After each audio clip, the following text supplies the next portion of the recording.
Welcome to Story Craft Portal, where stories aren't just told, they're felt. Today's story is not just about the death of one man, but about the echoes of injustice that still haunt an entire system. Freddie Gray, a 25-year-old African-American man, died in police custody after what should have been an ordinary day. But what followed was a storm of outrage, pain, and protest that swept through the streets of Baltimore and across the nation.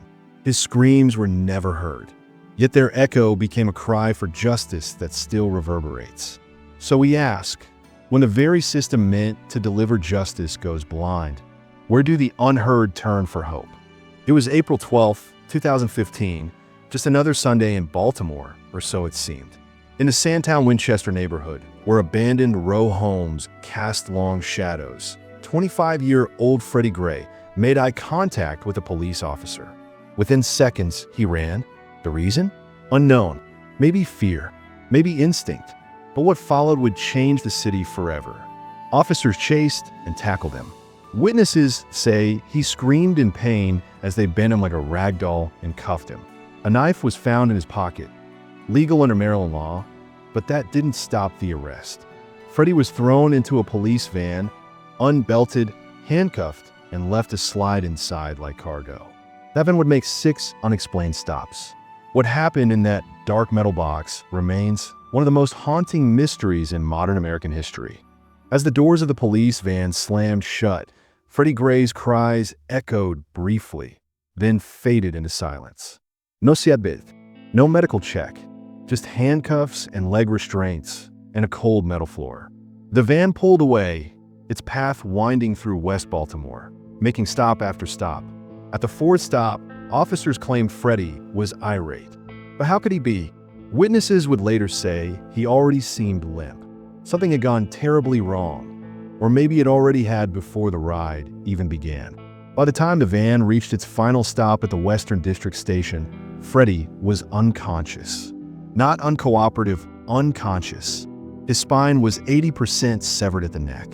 He wasn't resisting. He was dying. Still, no ambulance was called right away. The city that raised him had just looked away. And inside that van, a soul slipped quietly towards silence. When Freddie's mother, Gloria Darden, got the call, her heart dropped. "Your son is at the hospital," they said, but not why. She rushed to shock trauma, praying it was minor. What she saw shattered her. Tubes, machines, and Freddie, lifeless, swollen, unrecognizable. The doctors didn't sugarcoat it. His spinal cord was nearly severed, his brain swelling. He had no chance of waking up. Gloria stood by his side, holding his hand, whispering prayers and apologies, as if a mother could fix what the world had broken. Friends and family gathered, confused and angry. How does a man enter a police van talking and come out in a coma? Someone asked. No one had an answer. Only silence from the police. The room smelled of antiseptic, but grief hung heavier in the air. The world outside had no idea yet, but a storm was coming. April 13th, word started spreading. Whispers turned into questions, questions into anger. The local press picked up the story. A man arrested, now in a coma from spinal injuries, and no clear reason why. As the name Freddie Gray hit headlines, something stirred deep in Baltimore's bones. His arrest video surfaced, blurry, chaotic but damning. You could hear Freddie scream. "Help me," he cried, legs dragging behind him. On social media, the footage spread like fire. People didn't just see pain, they saw themselves.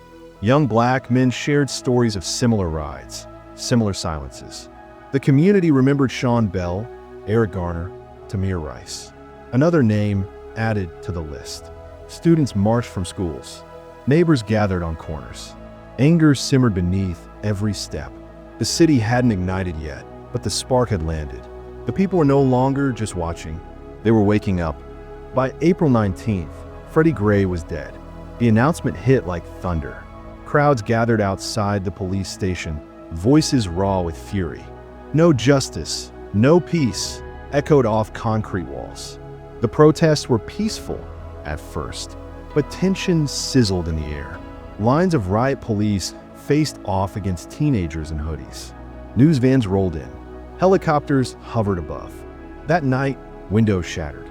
Cop cars burned. Sirens wailed across Baltimore. To the media, it was a riot. To the community, it was a scream born not just from Freddie's death, but from years of being ignored, profiled, harassed. "They only listen when we break things," one protester shouted, tears in her eyes. The fire wasn't just in buildings, it was in hearts.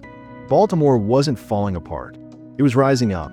The system didn't just fail Freddie, it lit the match. With pressure mounting, the state moved.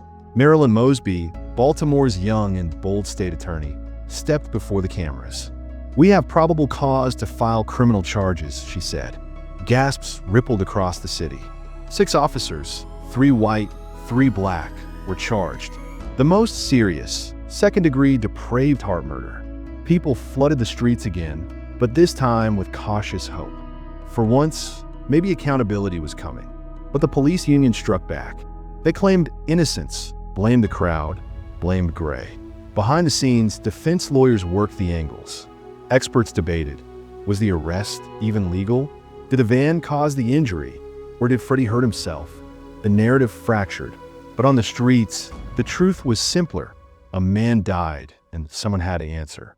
Yet justice, the people knew, was never a straight path, especially when the badge is on the line.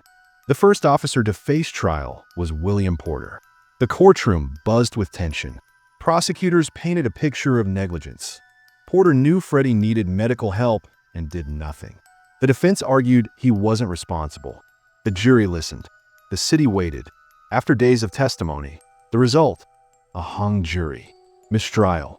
This belief spread like smoke. People feared what they always feared, that the badge would protect them all. Next came Officer Nero, acquitted. Then Officer Goodson, who drove the van, also acquitted. Blow after blow. The cases crumbled. Charges dropped. No one convicted. Not one.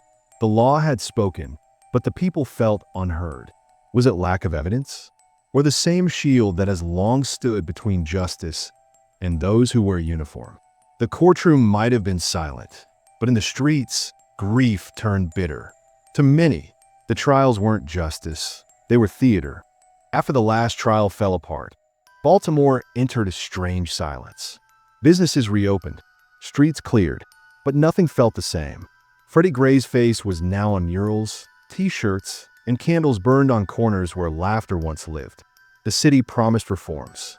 A federal investigation found patterns of unconstitutional practices by the police. A consent decree followed: training, accountability, community engagement. But for many, it felt like too little, too late.